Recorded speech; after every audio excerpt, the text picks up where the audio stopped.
దేవునికి మహిమ ఘనత ప్రభావములు కలుగునుగాక.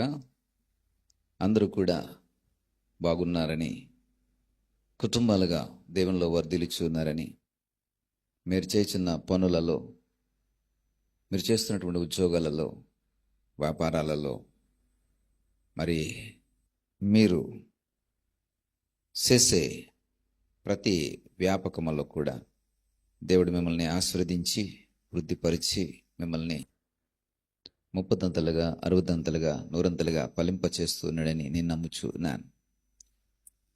మీ కొరకే తప్పక మరువక ప్రార్థన చేయించున్నాం. మా అనుదిన ప్రార్థనలో జ్ఞాపకం చేసుకుంటూ ఉన్నాం.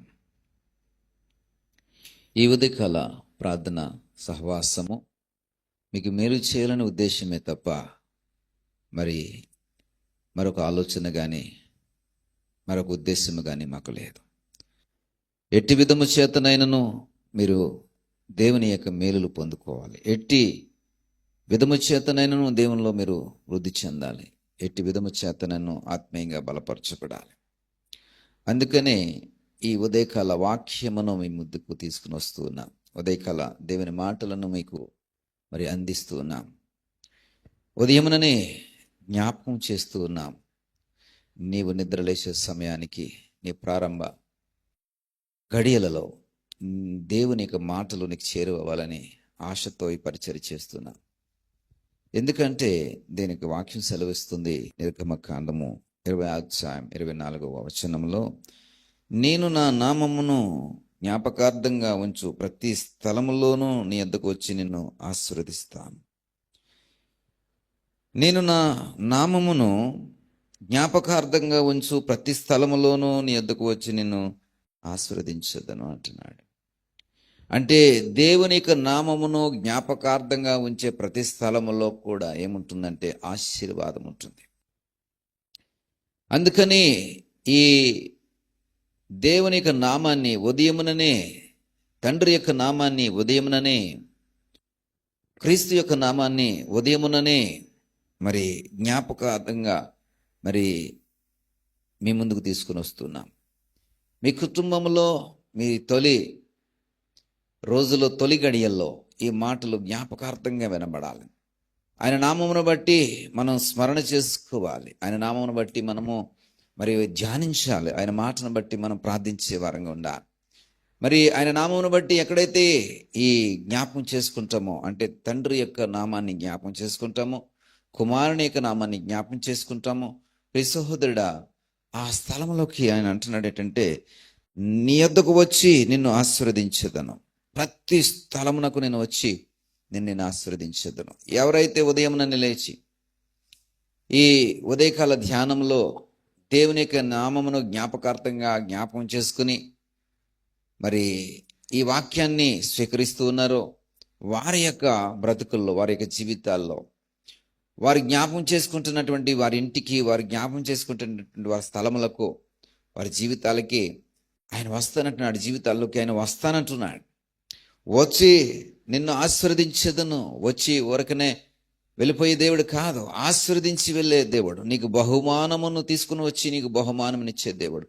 నువ్వు జ్ఞాపకం చేసుకుంటుంటే ఆయన నీ కొరకే మరి చక్కటి ఆశీర్వాదములను ఆయనే స్వయముగా తీసుకుని వచ్చే దేవుడు. ఆయన స్వయముగా నీకు అందించే దేవుడు, నీకు మరి ఇచ్చి వెళ్ళే దేవుడు. నేను వచ్చి నిన్ను ఆశీర్వదించదను అంటున్నాడు. అంటే ఆయన స్వయముగా నిన్ను ఆశీర్వదించడానికి వచ్చే దేవుడు. కాబట్టి ప్రియ సహోదరుడా, మరి ఈ ఉదయముననే, ఎందుకనంటే ప్రారంభ గడియల్లోనే నీవు ఆయన నామాన్ని జ్ఞాపకం చేసుకుంటే, నీ ఇంటిలో ఈ మాటలు వింటుంటే, నీ యొక్క నివాసములలో ఈ మాట వింటుంటే, నీ కుటుంబీకులతో కలిసి నువ్వు ఈ మాటలు వింటూ ఉంటుంటే, అక్కడ దేవుని యొక్క నామ స్మరణ జరుగుతుంది, దేవుని నామ ఉచ్చారణ జరుగుతుంది, దేవుని నామాన్ని మనం జ్ఞాపకం చేసుకుంటున్నాం. కాబట్టి ఆ ఉదయమునని ఆయన వచ్చి నిన్ను ఆశీర్వదించి వెళ్తాడు. నీ కుటుంబాన్ని ఆశీర్వదించి వెళ్తాడు. నీ పరిస్థితులన్నింటినీ కూడా ఆయన ఆశీర్వదించి వెళ్తాడు. కాబట్టి ఉదయమునని ఈ ఆశీర్వాదమును మీ ఇంటికి తీసుకురావాలి అంటే ఆయన మీ ఇంటికి నేను తీసుకురావాలి. ఆయన నేను మీ ఇంటికి తీసుకురావాలి అంటే ఉదయముననే ఆయన యొక్క నామాన్ని జ్ఞాపకార్థంగా మీ చేత నేను మరి ఉంచాలి, జ్ఞాపకార్థమైనటువంటి స్మరణ చేయించగలగాలి. అందుకని మరి ఉదయకాలంలోనే ఈ తండ్రి యొక్క నామస్మరణ, కుమారుని యొక్క నామస్మరణ జరుగుతూ ఉన్నది. కాబట్టి దేవుని నామాన్ని ఎవరైతే జ్ఞాపకం చేసుకుంటే చాలు ప్రియ సహోదరుడా. నువ్వు పూజలు, బలులు, అర్పణలు ఏమీ చెల్లించిన అవసరం లేదు. ఆయన నామాన్ని జ్ఞాపకం చేసుకుంటే చాలు. జస్ట్ జ్ఞాపకం చేసుకుంటే చాలు. నా తండ్రి నీకు వందనాలని జ్ఞాపకం చేసుకో. నా యేసయ్యా ఒకసారి జ్ఞాపకం చేసుకో. జ్ఞాపకం చేసుకుంటే చాలు. దానికోసము పెద్దగా ప్రయాసపడని అవసరం లేదు.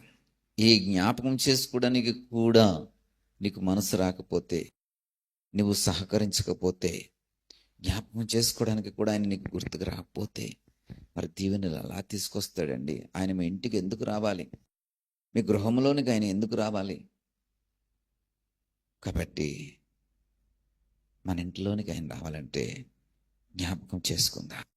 ఉదయముననే జ్ఞాపకం చేసుకుంటే ఈ ఆశీర్వాదం ఉదయముననే మన ఇంటికి వచ్చి చేరుతుంది కదా. మధ్యాహ్నం జ్ఞాపకం చేసుకున్నాం అనుకోండి, మధ్యాహ్నం వస్తుంది ఆశీర్వాదం. అది సాయంత్రం అంటే చాలా తక్కువ సమయం. ఉదయముననే జ్ఞాపకం చేసుకుంటూ ఉదయం నుండి మళ్ళా మరుసటి రోజు ఉదయం వరకు ఉంటుంది. అంటే నీ ప్రారంభ గడియల్లోనే ఆశీర్వాదం నీ ఇంట్లోకి వచ్చి కూర్చుంటే ఆ రోజంతా సంతోషమే కదా, ఆ రోజంతా ఆశీర్వాదమే కదా, ఆ దినమంతా కూడా ఆశీర్వాదమే కదా ప్రియ సహోదరుడా, సహోదరి. కాబట్టి నిన్ను ఉదయముననే ఆశీర్వాదంతో నింపాలని, దేవుని యొక్క నామాన్ని మరి స్మరణ చేసుకుని ఆయన జ్ఞాపకం చేసుకోవాలని, ఆయన్ని నీ ఇంటికి రప్పించాలని, ఆయన నీ ఇంటికి వచ్చి నిన్ను ఆశీర్వదించి వెళ్ళాలని ఈ ప్రయాసను మేము ఉదయముననే కలిగి ఉన్నాం. కాబట్టి ఉదయముననే దేవుని యొక్క నామాన్ని జ్ఞాపకం చేసుకోండి. జ్ఞాపకార్థంగా ఆ నామాన్ని బట్టి మీ కుటుంబం అంతా మరి ఈ ప్రార్థన సహవాసములో ఆయన నామస్మరణ చేయండి, ప్రార్థన చేసుకోండి. దేవుడు వస్తాడు, ఆశీర్వదించి వెళ్తాడు. నీకు ఏ విధమైన కొదవ ఉండదు. ఆ దినమంతా సంతోషమే. నీ కొరకు చిన్న ప్రార్థన చేస్తా. దయగల తండ్రి, కృపగలిగిన దేవా, మాకు ఇచ్చినటువంటి సమయాన్ని బట్టి, తరుణాన్ని బట్టి మీకు స్తోత్రాలు. ఇదిగో ప్రభా, ఎవరైతే తీర్మానం చేసుకుని మీ నామాను బట్టి స్మరణ చేస్తూ జ్ఞాపకార్థంగా మీ నామం ఉచ్చారణ చేయాలని ఎవరైతే తీర్మానం చేసుకుంటున్నారో, ఎవరైతే ఉదయం లేచి నిన్నే తలుచుకుని నిన్నే జ్ఞాపకం చేసుకోవాలనుకుంటున్నారో, వారి యొక్క తీర్మానాన్ని స్థిరపరిచి ప్రతిదినము ప్రతిరోజు వారిని మరి నాయన దర్శించి, మీరే స్వయముగా వారిని దర్శించి, వారి గృహాలను దర్శించి, ఆ స్థలములను దర్శించి ఆశీర్వదిస్తూ ఉండండి, వర్ధిలింప చేస్తూ ఉండండి, బహుగా ఫలింప చేస్తూ ఉండండి. మహిమ, ఘనత, ప్రభావం మీరే పొందుకునమని యేసువారి నామమును బట్టి ప్రార్థించి పెట్టుకుంటున్నాం పరమ తండ్రి. ఆమేన్.